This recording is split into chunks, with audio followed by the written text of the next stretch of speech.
அப்போ ஒரு உயிரை தன் உடம்பை வளர்ப்பதற்காக, தன் உடம்பை ஆக்கம் பெறுவதற்காக, தன் உடம்பை வளர்ப்பதற்காக தான் தெம்பாக இருக்க வேண்டும், உடம்பு உற்சாகமாக இருக்க வேண்டும் என்பதற்காக மற்ற உயிரை கொண்டு அந்த உடம்பை உண்ணுகின்ற மக்களுக்கு அருள் இல்லை.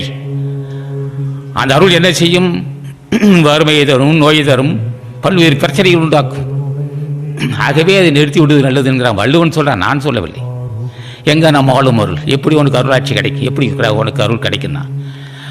அப்போ அருளுக்கு என்ன விளக்கணும்னு கேட்டான். குடும்பம் மகிழ்ச்சியாக இருக்குது, பிள்ளைகளும் அங்கே இருக்க மனைவி மக்களும் அது குடும்பத்தார்கள் மகிழ்ச்சியோடு இருக்கிறார்கள், அங்கே அருள் இருக்கு. என்ன நடந்தது? அங்கே பையன் வெளியே சென்று வந்தானாம், ஏதோ பஸ்ஸில் மோதி விட்டான், அங்கேயே மாண்டு விட்டான். போச்சுதா, வந்ததா சனியன்னா?